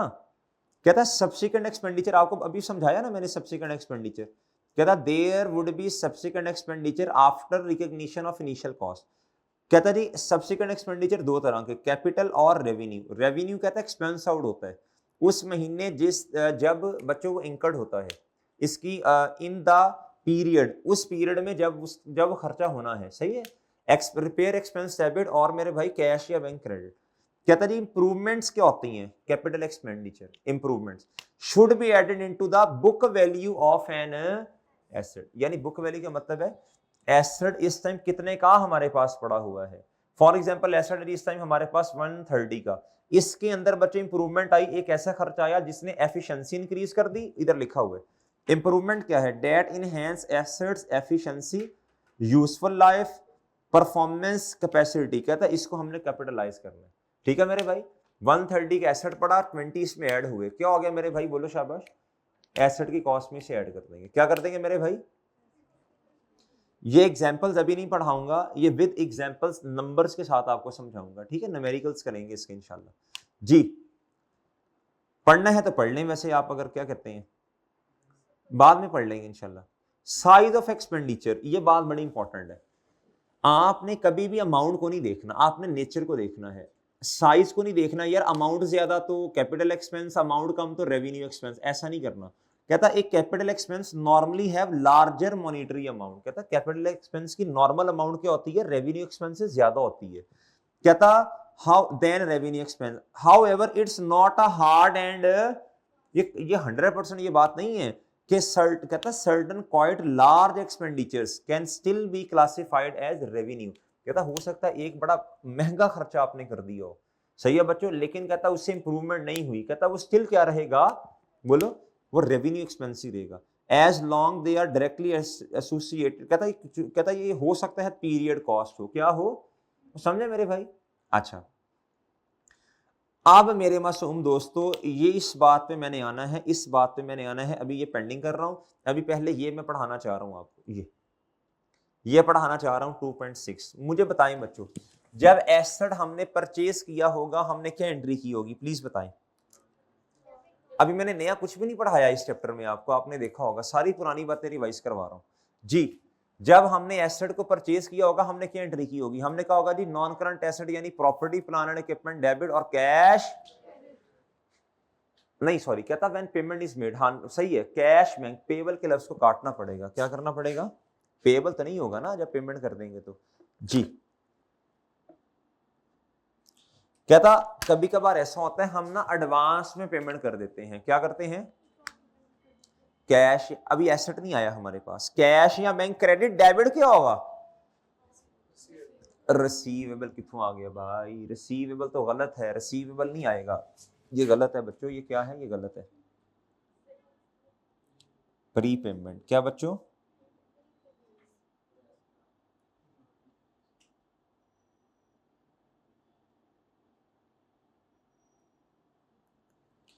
जी प्री पेमेंट, इसीलिए तो मैंने अभी दिया नहीं आप, एक दफा तरह मेरी नजर से गुजर जाए जी। जी मेरे भाई, कहता जी ये हम ये बनाए हैं, लेकिन क्या उसका नाम है, स्टिल आपको पता है जब बंदा क्लास में पढ़ा रहा होता है ना फिर फोकस और ज्यादा होता है इस पे। अब इधर देखिए, कहता है when payment is made in advance, हमने कहा जी हमने गाड़ी परचेज करनी है, होंडा वालों ने कहा कि भाई आप पहले ना बुकिंग करवा लें, क्या कर लें, गाड़ी आपको 2-3 महीनों के तक आएगी, ठीक है जी। हमने कहा चले ठीक है, हमने कहा कैश या बैंक क्रेडिट, और डेबिट क्या हो गया, गाड़ी नहीं, नॉन करंट एसेट नहीं, प्रॉपर्टी प्लांट एंड इक्विपमेंट नहीं, एडवांस टू वेंडर सब यानी सप्लायर, या फिर प्री पेमेंट इसे कहते हैं, ये एसेट होता है। क्या होता है बच्चों, आपके लिए एसेट ही होगा ना, एडवांस, आपने एडवांस दिया है, आपके लिए क्या होगा बच्चों, और सप्लायर के लिए लायबिलिटी ऑब्लिगेशन। क्या ये बात समझ आती सर। अच्छा कहता when payment is made in advance entry at the date asset is, सुनने, कहता आपने एडवांस दिया था, लेकिन कहता अब इसका मतलब है entry at the date when asset is recognize, कहता अब एसेट आ गया है, एडवांस पहले दिया था अब एसेट आया, लॉजिकल सोचें जरा। अब बच्चों आपका नॉन करंट एसेट डेबिट हो जाएगा, और क्रेडिट क्या होगा, वो प्री पेमेंट जो थी वो अब खत्म हो जाएगी। आपने अपनी बुक्स में लिखा होगा advance prepaid, prepayment advance paid to, बोलो, होंडा एटलस, सही है, होंडा एटलस का, इनको आपने एडवांस पे कर दिया भाई, और कैश क्रेडिट कर दिया, अब कुछ दिनों के बाद एसेट आ गया, तो अब आप क्या कहोगे कि हमारे पास एसेट आ गया है, अब हमने बोलो शाबाश, जिस चीज के लिए पैसे दिए थे वो चीज हमें मिल गई है। अब तो नहीं ना एडवांस किताबों में रहेगा, अब तो एडवांस किताबों से खत्म नहीं करना पड़ेगा। ये जो आपने एसेट किताबों में रिकॉर्ड किया था बच्चों, अब उसका बेनिफिट आ गया ना, नॉन करंट एसेट यानी पीपी डेबिट और एडवांस टू वेंडर या प्री पेमेंट क्रेडिट। इधर तक बातें समझ आती है? इधर तक कोई मसला? अभी तक मैंने जितना पढ़ाया, आपका कोई क्वेश्चन है तो प्लीज पूछ लें। अभी तक जितना पढ़ाया, एडवांस लेवल पे नहीं अभी जाना, अभी तक जितना पढ़ाया, किसी लफ्ज की समझ ना आई हो, कोई एंट्री में मसला हो, साइज ऑफ एक्सपेंडिचर में मसला हो, कोई इशू तो प्लीज पूछें। डन डन जी। साइज ऑफ एक्सपेंडिचर का मतलब बच्चे ये है कि जी समटाइम आपको पता है जी कि जब हम ना जो कैपिटल एक्सपेंस है ये वन ऑफ होता है, क्या होता है? तो जो वन ऑफ खर्चा होता है ना, ये नॉर्मली लार्जर अमाउंट का होता है as compare to revenue expense. कहता लेकिन कभी कभी ये हार्ड एंड फास्ट रूल नहीं है कि जी क्या उसका नाम है रेवेन्यू एक्सपेंस कम अमाउंट वाले खर्चे को कहते हैं, कैपिटल एक्सपेंस ज्यादा अमाउंट के खर्चे को कहते हैं। कहता ये नहीं, कहता आपने नेचर को देखना है। किसको देखना है? अगर कोई एक्सपेंस ऐसा आपने कर दिया जिसकी वजह से इंप्रूवमेंट हुई है, चाहे वो कम अमाउंट का ही है, क्या मेरे भाई? कहता आपने उसे कैपिटल एक्सपेंस ही कहना है, ठीक है? अमाउंट्स को नहीं देखना, आपने किसको देखना है? नेचर को देखना है। बात समझ आई बच्चे? बात समझ आई सर जी? जी आगे चले मेरे भाई, आगे चले मेरे भाई, ओए आगे चलें। अच्छा अब जरा बात गौर से सुनिएगा, अब बात गौर से सुननी है भाई, ये बहुत तवज्जो से बात सुननी है मेरे भाई। व्हाट इज डिफरेंस बिटवीन, अब मैं थोड़ा समझाने लगा जरा टेक्निकल लेवल पे, आपने ये बातें पढ़ी होंगी। What is different between technical terms में capital expense and revenue expense? Revenue expense एक ऐसा एक्सपेंस है जिसका बेनिफिट किसी खास पीरियड के लिए है। क्या है? खास पीरियड के लिए बेनिफिट है, बाद में खत्म हो जाना है। क्या है मेरे भाई? यानी आपने लोगों को, एम्प्लॉयज को सैलरी देनी, वो 1 महीने की सैलरीज है, उसके बाद अगले महीने फिर दोबारा रेंट, दोबारा इंश्योरेंस, दोबारा एडवर्टीजमेंट, मार्केटिंग, फिर दोबारा, ऐसे ही है। लेकिन मेरे भाई जो कैपिटल एक्सपेंडिचर है ना, ये बार बार नहीं करना पड़ता। क्या मेरी बात समझे? इसका बेनिफिट एक एक एक एक पीरियड से ज्यादा के अरसे तक फैला होता है, सेवरल ईयर्स, 2 साल, 5 साल, 6 साल। अब एक बात सुनिएगा जरा गौर से, हमने बिल्डिंग, अब आपने मुझे बताना है जी ज्यादा अच्छी बात कौन सी है। हमने बिल्डिंग परचेज की बच्चों, हमने क्या किया? उस बिल्डिंग की कॉस्ट है फॉर एग्जांपल लेट से 100, कितनी भाई? और उस बिल्डिंग से हमें बेनिफिट मिलना है 5 इयर्स। कितने इयर्स? अब मुझे खुद बताएं, क्या मैं इस कैपिटल एक्सपेंडिचर, ये जो 100 का खर्चा, क्या इसे फॉरन प्रॉफिट और लॉस में ले जाऊं, या जैसे जैसे फायदा मिलेगा वैसे वैसे प्रॉफिट और लॉस में लेके जाऊं? इससे हमें बेनिफिट मिलना 5 साल, तो 5 सालों पर थोड़ा थोड़ा करके एक्सपेंस में लेके जाऊं, ग्रेजुअली ग्रेजुअली जैसे इसको इस्तेमाल करना, या फौरन ले जाऊं? इस कॉन्सेप्ट को कहते हैं डेप्रिसिएशन। क्या कहते हैं बच्चों? हमने एक चीज ने बेनिफिट देना है मेरे भाई 1 साल से ज्यादा के अरसे में, यानी नॉन करंट एसेट, तो मैं क्या किसी एक पीरियड या 1 साल के प्रॉफिट और लॉस में सारा ले जाऊं, या जितने साल बेनिफिट देना थोड़ा थोड़ा ग्रेजुअली करके मैं उसे प्रॉफिट और लॉस में लेके जाऊं? ग्रेजुअली प्रॉफिट और लॉस में लेके जाऊं। क्या ये बात सही है या नहीं? अब ये पढ़ें, कंजम्पशन ऑफ इकोनॉमिक बेनिफिट। कहता capital expenditure is assumed to be consumed over the useful life. Consume का मतलब होता है इस्तेमाल होना। कैपिटल एक्सपेंडिचर कहता जी नॉर्मल अजम्पशन ये होती है, इसने इस्तेमाल होना है over the useful life of the related non current asset. अब यूजफुल लाइफ क्या होती है, मैं आगे जाके आपको इंशाल्लाह एक्सप्लेन करूंगा। यूजफुल लाइफ क्या होती है? जितनी देर मैनेजमेंट ने इस एसेट को इस्तेमाल करना, इसे कहते हैं यूजफुल लाइफ एसेट की। ठीक है जी। कहता therefore capital expenditure can charge to expense. कहता इससे बेनिफिट ना ज्यादा सालों में मिलना है, इसलिए कहता हम इसे प्रॉफिट और लॉस में लेके जाएंगे ग्रेजुअली, थोड़ा थोड़ा करके, वाया डेप्रिसिएशन और amortisation over a long period of time. Amortisation जो है ना, ये होती है इनटेंजिबल एसेट्स की। क्या मेरे भाई? और टेंजिबल एसेट्स थोड़ा थोड़ा करके अपनी वैल्यू को क्या करते हैं? चांद लूज करते हैं। सही है बच्चों? और जो इनटेंजिबल एसेट होते हैं ये भी अपनी वैल्यू लूज करते हैं वक्त के साथ साथ, लेकिन मेरे भाई इनके लिए लफ्ज का इस्तेमाल होता है, अमोर्टाइजेशन का लफ्ज किन के लिए इस्तेमाल होता है? बोले शाबाश। इनटेंजिबल्स के लिए। किन के लिए बच्चों?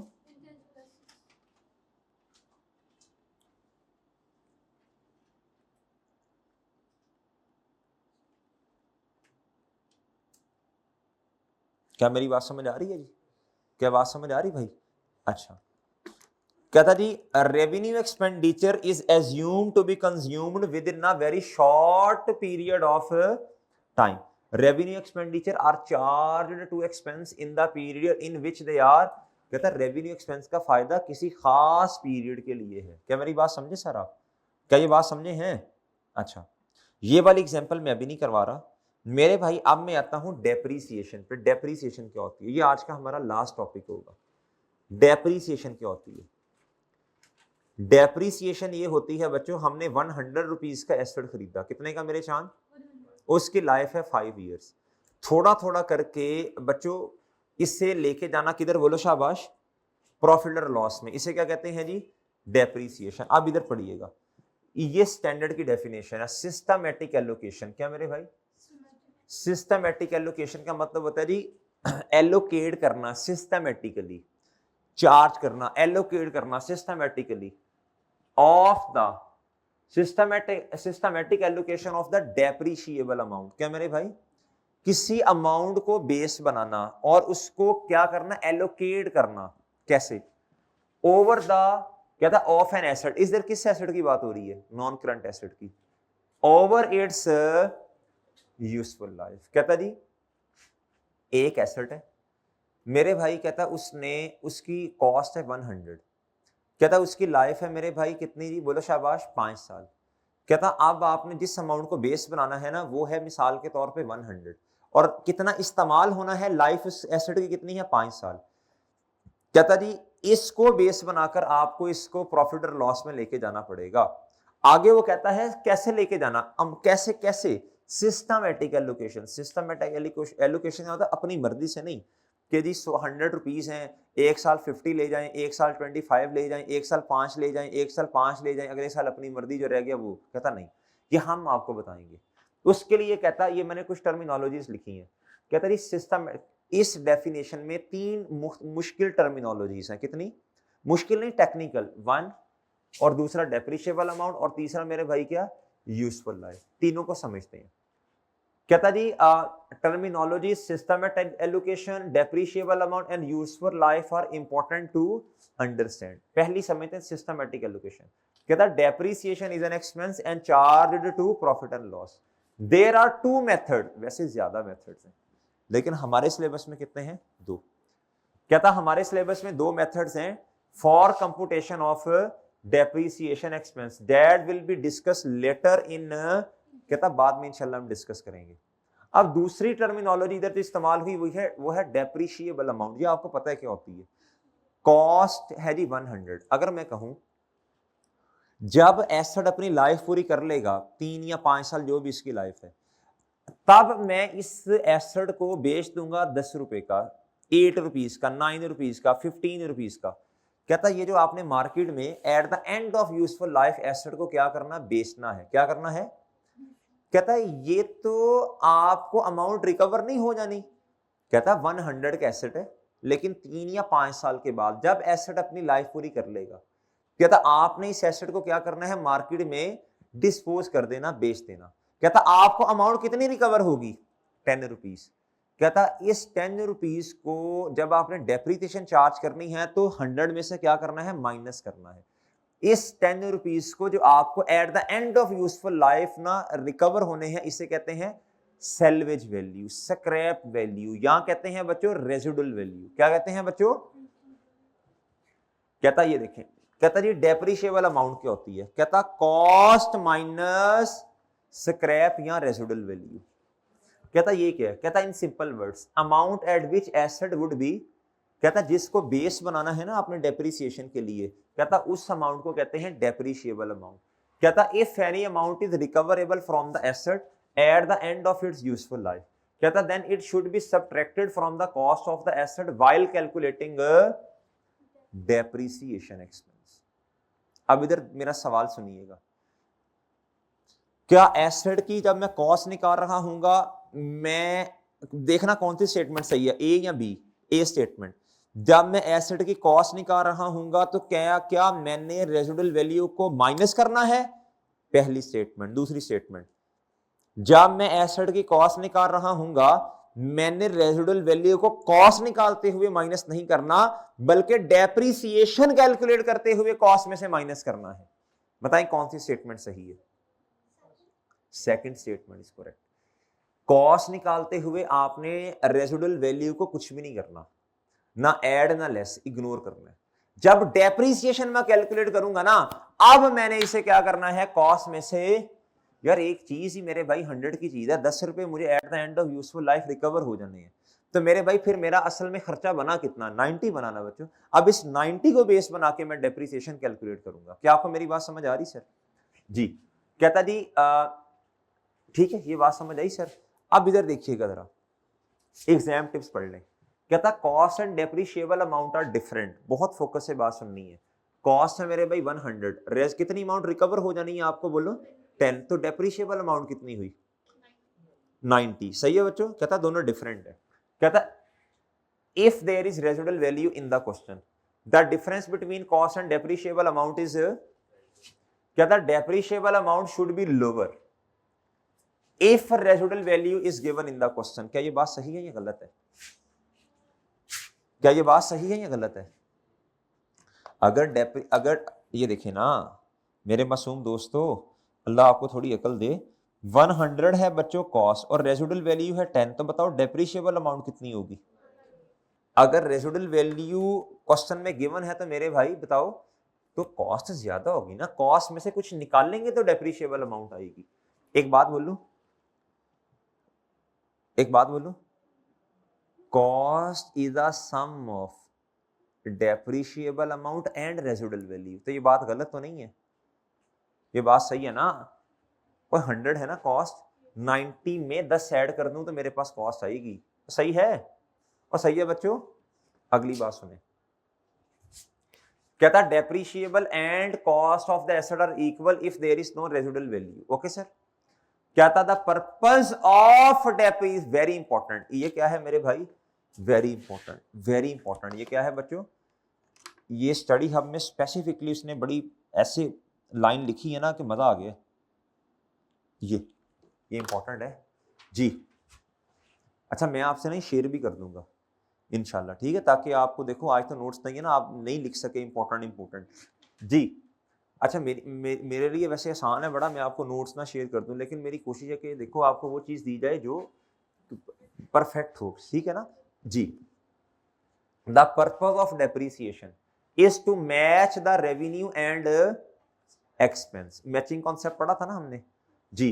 कहता in the same accounting period. अब जरा बात सुनना, कहता आपने 100 का एसेट लिया, कहता जी इससे आपने यूनिट्स बनाए, कहता आपको इससे 5 साल आपने यूनिट्स बनाने हैं, कहता इससे आपने कितने साल इनकम जनरेट करनी है, बोलो इस एसेट से 5 साल, तो एक्सपेंस भी 5 सालों पे तोड़ना पड़ेगा ना भाई। ये बात मैं गलत तो नहीं कर रहा, सही कर रहा हूं ना? कहता जी in the same accounting period in line with the accruals principle of, क्या मेरी बात समझे बच्चों? इस लाइन को ना आपको क्रैम करना पड़ेगा। क्या करना पड़ेगा? क्रैम कर लो। क्या कर लो? पर्पस क्या है मेरे भाई डेप्रिसिएशन का? Is to match revenue and expense in the same accounting period as per accrual basis of accounting. क्या मेरे भाई? और सही है। आगे जो रेजिडुअल वैल्यू मैंने आपको बताई है ना, ये तो खैर आपको पता है। अच्छा रेजिडुअल वैल्यू जो है ना, ये तो सादा वाली डेफिनेशन है, eight the end of useful life जितनी अमाउंट है वो एसेट से आप रिकवर कर लेंगे, इसे क्या कहते हैं, बोलो? इसे कहते हैं रेजिडुअल वैल्यू। क्या कहते हैं मेरे भाई? अच्छा एक टेक्निकल डेफिनेशन मैं आपके सामने लिखने लगा हूं, ये स्टैंडर्ड की है। रेजिडुअल वैल्यू आपने जो एस्टिमेट करनी है ना, इसको बेस कैसे बनाना है? फॉर एग्जांपल आपके पास है जी होंडा गाड़ी है, ठीक है जी, सिविक है, होंडा सिविक। मेरे भाई आपने आज खरीदी, 5 साल बाद बेचनी है। जब आप एस्टिमेट लगाने लगेंगे तो भाई आपने कुछ चीजों का ख्याल रखना है। जिस आज एस्टिमेट लगाना है ना, 5 साल के बाद ये कितने की बिकेगी, तो कहता आपने फिर इसी तरह की होंडा सिविक ढूंढ रही है जिसकी 4-5 साल के बाद तकरीबन यही, आपको पता है ना मेरी गाड़ी की अगर ये कंडीशन हो तो इतने की बिक जाएगी। कहता उसकी मॉडल भी यही होना चाहिए। और सही है मेरे भाई, उसकी एज भी तकरीबन यही होनी चाहिए। कहता उसके साथ कंपैरिजन करना है, कल्टस के साथ नहीं करना या किसी और मॉडल के साथ नहीं करना। क्या मेरी बात समझे हैं? कहता in it is estimated amount that an entity would currently obtain, ये एस्टिमेट लगाना कि मुझे कितनी अमाउंट आज मिल जाएगी from disposal of the asset were, जब एसेट को बेचूंगा। किसके साथ कंपैरिजन करना है? सेम कंडीशन हो उस and as at the end of useful life after deducting estimated cost of disposal.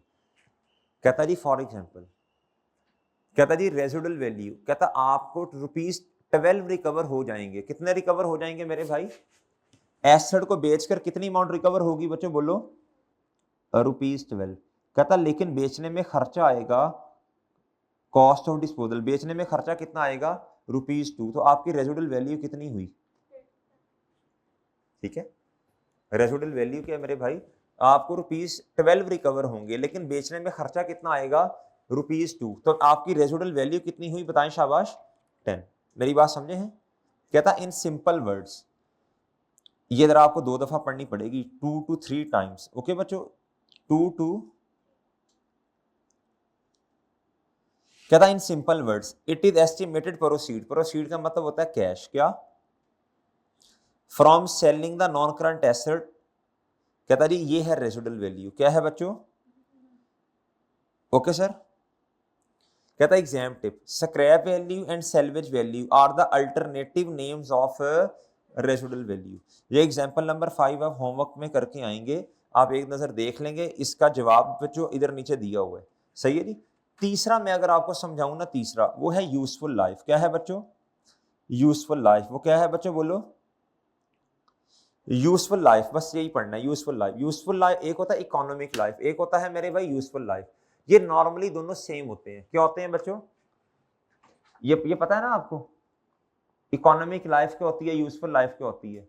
Useful life होती है जितने साल मैनेजमेंट ने इस एसेट को क्या करना, इस्तेमाल करना, इसे क्या कहेंगे? Useful life.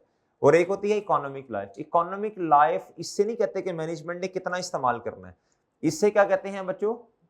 इसे कहते हैं जी जो मैन्युफैक्चरर है उसके मुताबिक कितने साल ये एसेट इस्तेमाल हो सकता है। इन दोनों में क्या है बच्चों बोलो शाबाश? डिफरेंस है। कहता था पीरियड यूजफुल लाइफ क्या? Over which asset is expected to be available for use by the, जितना मैनेजमेंट ने इस्तेमाल करना। और इकोनॉमिक लाइफ कहते हैं in simple words the expected useful life of the asset as per the expectation of the manufacturer of the asset. क्या मेरी बात समझे? दोनों डिफरेंट होते हैं। Exam tip, possibility that expected useful life and economic life of the asset is different। कहता always chart depreciation on the basis of useful life rather than economic life। कहता economic life normally manufacturer बताता है। कौन बताता है?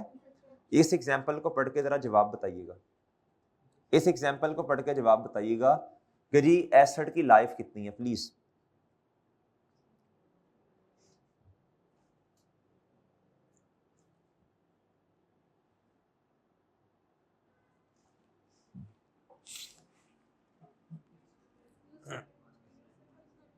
Economic life 5 years है और useful life, वैसे नॉर्मली दोनों बराबर होते हैं। यूजफुल लाइफ कितनी है? 3 साल। इकोनॉमिक लाइफ कितनी मेरे चांद? तो हमने किस पे एसेट को डेप्रिशिएट करना? कहता एबीसी एक्सपेक्ट इकोनॉमिक लाइफ। कहता जी एबीसी कंपनी बनाने वाले मैन्युफैक्चरर हैं, होंडा एटलस जिनके पास गाड़ी है, जिन्होंने ये खरीदा, कहता उनकी पॉलिसी है हर 3 साल के बाद हमने क्या करना है? एसेट को रिप्लेस करना है। क्यों? जब एसेट पुराना होता जाता है ना तो उससे उतना बेनिफिट नहीं मिलता जितना एक्सपेक्टेड होता है। सही है, पुराना जो हो गया। कहता जी to avoid increase repair cost और फॉर बेटर क्वालिटी पर्पसेस। कहता होंडा एटलस ने एसी को 3 साल यूज करना है, नॉट 5 ईयर। आपका एसेट है ना, आप डिसाइड करेंगे ना मैंने कितने साल इस्तेमाल करना है। सही है सर। कहता सो depreciation should be allocated on 3 years rather than, कहता हमारा एसेट हमारी मर्जी भाई। और भाई बात समझे हो? कहता जी ये वही बातें उसने रिपीट कर दी हैं। खैर ये वही बातें रिपीट हो गई हैं इधर, ये मैं रेपिटेशन में कर गया हूँ इधर, ये रेपिटेशन मेरे से हो गई है भाई, ये डिलीट। ये नीचे पर्पस भी रिपीट हो गया है। क्या हो गया है मेरे भाई? पर्पस भी रिपीट हुआ। क्या हुआ? आपको पता है क्यूमुलेटेड डेप्रिसिएशन क्या होती है? क्या होती है क्यूमुलेटेड? अगर मैं आपसे कहूं 1 साल की डेप्रिसिएशन 20 रुपीज है और अगर मैं कहूं जी 2 सालों की कितनी होगी, फॉर एग्जांपल दोनों की 1 साल की 20 है, तो 2 सालों की कितनी होगी 40, 3 सालों की 60। 1 साल से ज्यादा की डेप्रिसिएशन को कहते हैं अक्यूमुलेटेड डेप्रिसिएशन।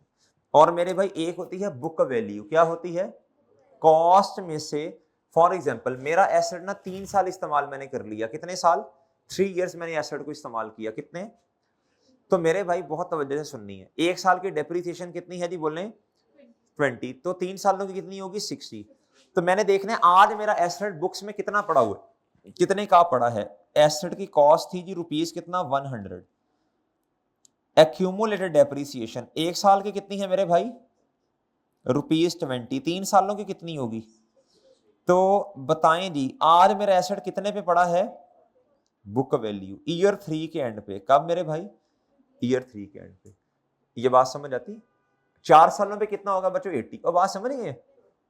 अच्छा, कहता डेप्रीसिएशन टिल डेट, आज तक कितना चार्ज हुआ, कहता जी ये होती है क्यूमुलेटेड डेप्रीसिएशन। कहता ये कॉन्ट्रा एसेट है, क्या है, ये कॉन्ट्रा एसेट का कॉन्सेप्ट आता है आपको, ये इंशाल्लाह मैं आपको, ये कॉन्ट्रा एसेट है पता है आपको, ये मैं एक्सप्लेन कर दूंगा इंशाल्लाह, ये एक्सप्लेन कर दूंगा। यानी एसेट से उल्टा, उल्टी नेचर का अकाउंट है ना, आपको इसका टी अकाउंट बनाना आता है, आपने कभी टी अकाउंट बनाया इसका क्यूमुलेटेड डेप्रीसिएशन का, क्या नहीं बनाया। एसेट की नेचर क्या है, डेबिट, ओपनिंग किस साइड पे आएगा, डेबिट साइड पे, क्लोजिंग किस साइड पे आएगा, क्रेडिट साइड पे। ये जो एक्यूमुलेटेड डेप्रिसिएशन है ना, ये एसेट को कम करता है, क्या करता है, तो इसकी नेचर क्या हुई, क्रेडिट, तो इसका ओपनिंग किस साइड पे आएगा, और क्लोजिंग, बस ये इसका मतलब है बच्चों, ठीक है सर, ठीक है। इसकी नेचर क्या है, याद रखना हमेशा क्रेडिट, क्या है बच्चों, इसकी नेचर क्या होगी मेरे भाई, क्रेडिट, डन सर। अच्छा, कहता कैरिंग अमाउंट क्या होती है, ऑल्सो कॉल्ड, इसे नेट बुक वैल्यू भी कहते हैं और रिटर्न डाउन वैल्यू भी कहते हैं, डन मेरे भाई। कहता it is the amount at which asset is presented in the statement of financial position. कहता जी हमने स्टेटमेंट, अभी आपको स्टेटमेंट ऑफ फाइनेंशियल पोजीशन इधर देखें, ये हमने एसओएफपी बनाई थी कल, याद है आपको, इधर हमने नॉन करंट एसेट लिखे थे।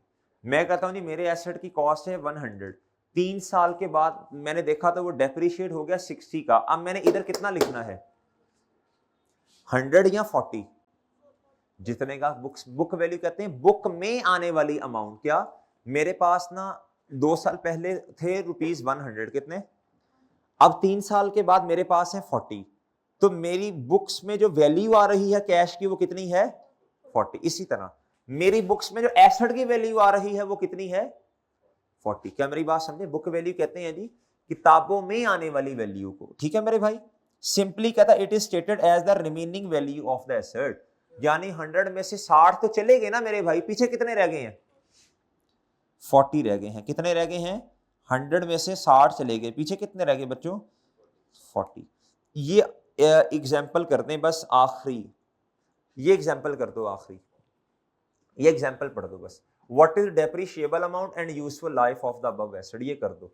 कॉस्ट 1 लाख है, can easily B use for 10 साल, कहता इसको इस्तेमाल 10 साल किया जाता है, लेकिन हम इतना क्यों नहीं करते यार, फिर खर्चे बहुत बढ़ जाते हैं रिपेयर मेंटेनेंस के, इसलिए पहले रिप्लेस कर लेते हैं। कहता था management of the business entity intends to use the asset for कितने साल, हमारा एसेट हमारी मर्जी। अच्छा जी, कहता जी एक्सपेक्टेड रेजिडुअल वैल्यू कितनी है, करंट प्राइसेस का मतलब अभी एस्टिमेट हमने जो लगाया उसके मुताबिक बताएं जी, ये है जी depreciable amount 100,000 minus residual value, और कहता है यूजफुल लाइफ कितनी है जी 6 साल, कितनी है, ठीक है बच्चों, ठीक है बच्चों, ठीक है। लर्निंग ऑब्जेक्टिव 4 से फिर कल पढ़ेंगे, ये एक एमसीक्यू तो बता दो यार, अब अच्छा तो नहीं लगता कि इतने लर्निंग ऑब्जेक्टिव पढ़ लिए, ये छोटी सी अमाउंट हमने पढ़ी, ये छोटी सी बात पढ़ी नहीं, ये टेस्ट और अंडरस्टैंडिंग तो बताओ बस, फिर अल्लाह हाफिज करते हैं। बताएं ये ट्रू है या फॉल्स है, बताएं शाबाश, answer if they are true और फॉल्स, बताएं शाबाश। कहता जी डेप्री, ये पहले पढ़े, ये पढ़े जरा तीसरे वाला, all tangible non current asset need to be depreciated,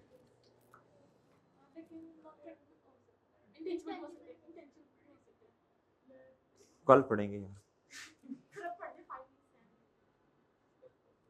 अल्लाह के बंदो एक इतनी इंपॉर्टेंट, नहीं यार मजा नहीं आया, मजा ही नहीं आया। नहीं टाइम हो गया, बैठ जा, टाइम हो गया, टाइम तो रोजाना ही होगा, इतनी मजा आने लगा है अब। जी जा यार, दिल्ली कसम से आज तो टूट गया।